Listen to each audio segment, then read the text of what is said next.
ঢালিউডে এখন মূল আলোচনার বিষয় হচ্ছে সুপারস্টার শাকিব খান কাকে তৃতীয় বিয়ে করছেন। কেউই যখন ধারণা করতে পারছেন না শাকিবের হবু বউয়ের পরিচয়, ঠিক সেই মুহূর্তে নেট দুনিয়ায় ভাইরাল হয়েছে একটি ভিডিও, যেখানে গুঞ্জন উঠেছে শাকিবের হবু বউয়ের নাম ডাক্তার মিষ্টি জান্নাত। নেট পাড়ায় তুমুল গুঞ্জন চলছে ডাক্তার মিষ্টি জান্নাতই হতে চলেছেন শাকিবের তৃতীয় স্ত্রী। খবরটি ছড়িয়ে পড়তেই সত্যতা যাচাইয়ে সংবাদ মাধ্যম ভিড় জমায় মিষ্টির কাছে। এ বিষয়ে সংবাদ মাধ্যমের সঙ্গে কথা বলেছেন তিনি। মিষ্টি জান্নাত বলেন, আমাকে অনেক সাংবাদিকই ফোন করেছেন শাকিবকে বিয়ের ব্যাপারে, কিন্তু আমি এ বিষয়ে কিছুই বলিনি, কারণ এটা এখন বলা যাবে না। গুঞ্জন আপাতত গুঞ্জনই থাক। তিনি বলেন, ইদানিং আমার সঙ্গে শাকিবের বেশি দেখা হয়েছে। আমি একজন অভিনেত্রী, সেই সঙ্গে ডাক্তারও। আমার সঙ্গে শাকিবের অনেক জানাশোনা, তাই অনেকেই ভাবছেন শাকিবের সঙ্গে আমারই বিয়ে হচ্ছে। কিন্তু আমি এটা বলতে চাই, বিবাহিত কাউকে আমি বিয়ে করব না। আবার ভালো লেগে গেলে করতেও পারি, কিছু বলা যায় না, এটা সময় বলবে। তিনি আরও বলেন, বিয়ের বিষয়ে এখন কিছু না বললেও আমি এটা বলতে পারি, সম্প্রতি আমার সঙ্গে শাকিবের একটি সিনেমার কথা চলছে।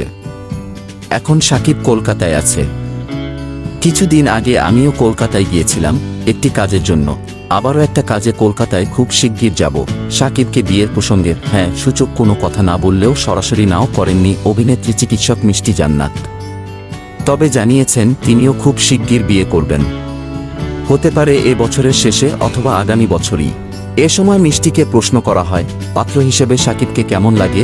উত্তরে অনেকটা হেসেই মিষ্টি বলেন, সে অনেক হ্যান্ডসাম, আমি তাকে ছোটবেলা থেকেই পছন্দ করি।